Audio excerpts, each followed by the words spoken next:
Hi friends, മഴത്തൂർ മുമ്പ് സീരിയലിൻ്റെ ഇന്നത്തെ എപ്പിസോഡ് എന്താണെന്ന് നമുക്ക് നോക്കാം. ഇന്നത്തെ എപ്പിസോഡിലാണെങ്കിൽ അവതക്കുട്ടി ചായനും സ്റ്റാൻലിയും അലീനയും കൂടെ എസ്റ്റേറ്റ് കാണാൻ പോവുകയാണ്. എസ്റ്റേറ്റിൽ ചെന്ന് കഴിയുമ്പോൾ അലീനോട് പറയും വണ്ടിയിൽ നിന്ന് ഇറങ്ങിയിട്ട് അവിടെയൊക്കെ കാണിക്കും സ്റ്റാൻലി. എന്നിട്ട് പറയും, ഇത് കാട് പിടിച്ചിരുന്ന സ്ഥലമായിരുന്നു, ഞാൻ എൻ്റെ സ്വന്തം കാശിന് ഞാൻ ഇവിടെ എല്ലാം വൃത്തിയാക്കി ഇവിടെ ഇത് തോട്ടമാക്കിയെന്ന് പറയും. അപ്പം അലീന ചോദിക്കും, തൊഴിലാളികളല്ലേ ഇത് ചെയ്തത്, വൃത്തിയാക്കിയത്, കാശ് മുടക്കിയതല്ലേ ഉള്ളു, തൊഴിലാളികളില്ലായിരുന്നെങ്കിൽ ഇതുപോലെ തോട്ടമാകുമായിരുന്നോ എന്നിങ്ങനെ ചോദിച്ചിട്ട് അലീന ഫ്രണ്ടിലോട്ടങ്ങ് നടന്നു പോകും. അന്നേരം സ്റ്റാൻലി ആണെങ്കിൽ അപ്പച്ചനോട് ചോദിക്കും, അപ്പച്ച നമ്മൾ പറയുന്നതൊന്നും ഇവർക്ക് മനസ്സിലാകുന്നില്ലേ, അതോ ഇച്ചിരി ബുദ്ധിക്കുറവുണ്ടോ? അപ്പച്ചൻ പറയും, ബുദ്ധി കുറവല്ല, കൂടുതലാ എന്ന് പറയും. ഇവിടുന്ന് നല്ല വരുമാനം കിട്ടുമായിരിക്കുമല്ലോ? ഉണ്ട്. ഇപ്പോൾ ഒരു ദിവസം എത്ര രൂപയുടെ വരുമാനം കാണും? അപ്പോൾ അപ്പച്ചൻ പറയും, ഷീറ്റിനൊക്കെ ഇപ്പോൾ നല്ല വിലയില്ലേ, നല്ല വരുമാനമുണ്ട്. അന്നേരം സ്റ്റാൻലി പറയും, 1,00,000 രൂപയോളം വരുമാനം. അപ്പോൾ ഒരു മാസം 30 ലക്ഷം രൂപ വരുമാനം വരും അല്ലേ? അലീന ചോദിക്കും. വരും. അപ്പം അന്നേരം സ്റ്റാൻലി പറയും, ചിലവുണ്ട്, തൊഴിലാളികൾക്ക് ശമ്പളം കൊടുക്കണം, തോട്ടം വൃത്തിയാക്കണം, വളവിടണം, അങ്ങനെയൊക്കെ ചിലവ് വരും. അപ്പോൾ അലീന പറയും, അപ്പോൾ ഒരു വർഷം 1 കോടിയോളം ലാഭം വരുമല്ലേ? വരും. അപ്പം എവിടെയെങ്കിലും സംഭാവനകളൊക്കെ ചെയ്യുന്നുണ്ടോ? കൊടുക്കുന്നുണ്ട്. രാഷ്ട്രീയക്കാർക്ക്, ക്ലബ്ബുകാർക്ക്, പള്ളിക്കാർക്ക്, ഇവർക്കൊക്കെ അവർ നിർബന്ധിക്കുമ്പോൾ കൊടുക്കുന്നുണ്ട്. അപ്പോൾ ചോദിക്കും, ഈ അനാഥാലയങ്ങൾക്കും ഒന്നും കൊടുക്കുന്നില്ലേ? അന്നേരം പറഞ്ഞ്, ഇല്ല, അങ്ങനെയൊന്നുള്ളതൊന്നും കൊടുക്കുന്നില്ല. ചെറിയ ചെറിയ പിരിവുകളൊക്കെ കൊടുക്കുന്നതെല്ലാം ആൻ്റപ്പനാണ്, എനിക്കതിനൊന്നും സമയമില്ല എന്ന് പറയും. ഈ വീടില്ലാത്തവർക്ക് വീട്, പിന്നെ വയ്യാതെ കിടക്കുന്നവർക്ക് മരുന്ന് വാങ്ങിക്കാൻ, ആഹാരവും വെള്ളവും ഇല്ലാത്തവർക്ക് അവർക്ക് അവരെ സഹായിക്കുക, അനാഥാലയങ്ങൾക്ക് സഹായിക്കുക, അങ്ങനെയൊന്നും ചെയ്യുന്നില്ലേ? അന്നേരം പറയും, ഇല്ല, അങ്ങനെയുള്ളവർക്കൊന്നും കൊടുക്കുന്നില്ല, അതൊന്നും എൻ്റെ ജോലിയല്ലല്ലോ. അപ്പോൾ അലീന പറയും, അപ്പോഴേ അങ്ങനെയുള്ളവർക്കൊന്നും കൊടുക്കുന്നില്ലെങ്കിൽ ഈ റബ്ബറൊക്കെ വെറും പാഴ്മരങ്ങളാണ്. ഇത് കേൾക്കുമ്പോഴാണ് സ്റ്റാൻലി ദേഷ്യപ്പെട്ട് പോയി വണ്ടിയൊക്കെ കയറിയിരിക്കും. എന്നിട്ട് ഹോൺ അടിക്കും. അപ്പോഴപ്പച്ചൻ പറയും, ഇച്ചിരി ദേഷ്യം കൂടുതലാണ്. അപ്പോൾ അലീന പറയും, റിട്ടയർഡ് കേണലല്ലേ, കുറച്ച് അഹംഭാവമുണ്ട്, അതങ്ങ് കുറച്ചാൽ മതി, അപ്പോൾ ആ ദേഷ്യം അങ്ങ് കുറഞ്ഞോളൂ. പിന്നെ അപ്പച്ചൻ അലീനയും വിളിച്ചുകൊണ്ട് ജീപ്പിൽ കയറും. ഫാക്ടറിയിൽ ചെന്നിട്ട് കാണിക്കും, ഇതാ ഫാക്ടറി, ആ ബിൽഡിങ് ഓഫീസ്. അപ്പോൾ സ്റ്റാൻലി ആണ് ഈ ഓഫീസിൻ്റെ ഫ്രണ്ടിൽ ചെന്നിട്ട് വണ്ടി നിർത്തിയിട്ട് അലീനോട് പറയും, ഞാൻ ഓഫീസിൽ കയറിയിട്ടൊന്ന് വരട്ടെ എന്ന് പറയും. അപ്പോൾ അലീന ചോദിക്കും, ഞാൻ വരണ്ടേ?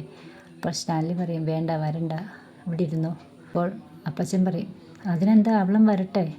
അപ്പോൾ സ്റ്റാൻലി പറയും, എന്തോ കാണാനാ, അവിടെ ഓഫീസിൽ 4 പേര് ഇരുന്ന് ജോലി ചെയ്യുന്നത്, എന്തോ കാണാനാ? അപ്പോൾ വല്യപ്പച്ചൻ പറയും, അവൾക്ക് കുഴപ്പമൊന്നുമില്ലല്ലോ, പിന്നെന്താ അവൾ വരും. അലീന സ്റ്റാൻലിയോട് പറയും, ബുദ്ധിമുട്ടാണെന്നെങ്കിൽ ഞാൻ വരുന്നില്ല. അന്നേരം പറയും, എനിക്ക് ബുദ്ധിമുട്ടൊന്നുമില്ല, വെറുതെ വരണ്ടാലോ എന്ന് വിചാരിച്ച് പറഞ്ഞതാ. ഓഫീസിൽ ഒരു സ്റ്റാഫ് ഇറങ്ങി വരും. അപ്പോൾ സ്റ്റാൻലി പറയും, സ്റ്റാഫിനോട് പറയും, ഇതെൻ്റെ മകളാണ് പറയും. അപ്പോൾ സ്റ്റാഫ് പറയും, ഇവിടെ വന്നിട്ടില്ലല്ലേ, ഇവിടെ ആദ്യമായിട്ട് വരുമല്ലേ, ഇവിടെ കണ്ടിട്ടില്ല, എനിക്ക് മനസ്സിലായില്ല, എനിക്കറിയില്ലായിരുന്നു എന്നൊക്കെ പറയും. എന്നിട്ട് സ്റ്റാൻലിയും സ്റ്റാഫും കൂടെ അകത്തോട്ടാൻ കയറിപ്പോവും. അപ്പോൾ നമ്മുടെ വല്യപ്പച്ചൻ പറഞ്ഞു കൊടുക്കും, അവർ ചോദിക്കുവാണെങ്കിൽ പഠിക്കുവാണെന്തെങ്കിലും പറയണം, BA MA BBA ഒക്കെ. അപ്പോൾ അലീന ചോദിക്കും, അതൊക്കെ എന്തുവാ? അപ്പോൾ അപ്പച്ചൻ പറയും, എന്തുവാന്ന് എനിക്കും അറിയില്ല. വേറെ സ്റ്റാഫ് ഇറങ്ങി വന്നിട്ട് അപ്പച്ചനെയും അലീനയും കൂടെ വിളിച്ചകത്ത് കൊണ്ടുപോകും. അവരവിടെ പോയി ഇരുന്ന് കഴിയുമ്പം മറ്റ് 2 സ്റ്റാഫിനെ വിളിച്ചുകൊണ്ട് വന്നിട്ട് പരിചയപ്പെടുത്തും. അന്നേരം പറയും, അപ്പോൾ അതിൽ സ്റ്റാഫ് ചോദിക്കും, പഠിക്കുവാന്ന്? അന്നേരം പറഞ്ഞ്, എല്ലാ പഠിത്തം കഴിഞ്ഞു. അന്നേരം അപ്പച്ചൻ പറയും, സ്റ്റാൻലി ഓഫീസ് കാര്യങ്ങളിലൊക്കെ സഹായിക്കാമെന്നുള്ള രീതിയിൽ നിൽക്കുക മോള് എന്ന് പറയും. തിരിച്ചെന്നിട്ട് അവർ പോവും. വേറൊരു തോട്ടം കാണിക്കും. എന്നിട്ട് പറയും, ഇത് എൻ്റെ സ്ഥലമാണ് എന്ന് പറയും. എന്നിട്ടെന്നെങ്കിൽ ഒരു പാലത്തിൻ്റെ അവിടെ ചെന്ന് എന്നിട്ട് പറയും, അവിടെ വെള്ളം ഒഴുകുന്ന ഒരു സ്ഥലമുണ്ട്, അവിടെ ഞാൻ ചെക്ക് ഡാം പണിയാൻ പോവുക. അപ്പോൾ ചോദിക്കും, അതെങ്ങനെ, ഗവൺമെൻറ്റിൻ്റെ സാക്ഷ്യം വേണ്ടയോ? പറയും, വേണം. അവരൊക്കെ എന്നിട്ട് സമ്മതിച്ചോ? അന്നേരം പറയും, പഞ്ചായത്തിനും ഇറിഗേഷനും രാഷ്ട്രീയക്കാർക്കും എല്ലാം ഞാൻ കൈക്കൂലി കൊടുത്തു, എല്ലാം സെറ്റാക്കിയിട്ടുണ്ട്, ചെക്ക് ഡാം പണിയാനാണ്. അത് കുടിവെള്ള പദ്ധതിയില്ല, ജനങ്ങൾക്ക്. ഇപ്പോൾ അലീന ചോദിക്കും, ഇത് ജനങ്ങളെ എതിർത്തില്ലേ? അന്നേരം പറയും, ജനങ്ങൾ എതിർത്ത്. അപ്പോൾ ഞാൻ അവരോട് പറഞ്ഞു, ഡാമിന് സമീപത്ത് തന്നെ ഒരു പമ്പ് ഹൗസ് പണിതിട്ട് പമ്പിൽ കൂടെ കുറച്ച് വീട്ടുകാർക്ക് വെള്ളം കൊടുക്കാമെന്നുള്ള ഉദ്ദേശത്തെ ഞാൻ അവർക്ക് വെള്ളം കൊടുക്കാമെന്ന് പറഞ്ഞിട്ടുണ്ട്. അലീന ചോദിക്കും, ഉണക്കൊക്കെ വരുമ്പം വെള്ളത്തിന് ബുദ്ധിമുട്ട് വരത്തില്ല ജനങ്ങൾക്ക്?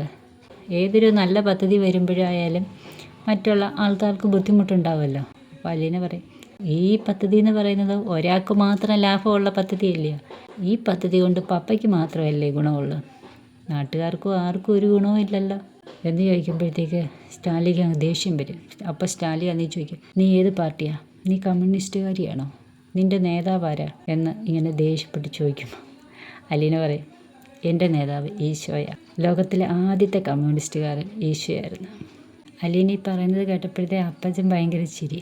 അത് കേട്ട് കഴിഞ്ഞപ്പോഴത്തേക്ക് സ്റ്റാൻലി ദേഷ്യപ്പെട്ട് ജീപ്പിൽ കയറിയിരിക്കും. നീ ഓരോന്ന് പറയുന്നത് അവനെ ദേഷ്യം പിടിപ്പിക്കാനാണോ എന്നൊക്കെ ചോദിക്കും. പിടിപ്പിക്കാനൊന്നും അല്ല അപ്പച്ച എന്ന് പറഞ്ഞിട്ട് ജീപ്പിൽ രണ്ടുപേരും കയറിയിരുന്ന് കഴിയുമ്പോഴത്തേക്ക് ഭയങ്കര സ്പീഡിലാണ് ജീപ്പ് വിടുന്നത്. അല്ലെങ്കിൽ ഇങ്ങനെ നോക്കിയിട്ട് ഗിയറെ കൈ വെച്ചേക്കുക സ്റ്റാൻലി.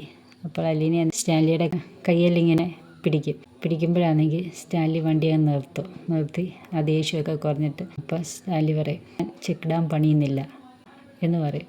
അപ്പോൾ അലീന ചിരിക്കും.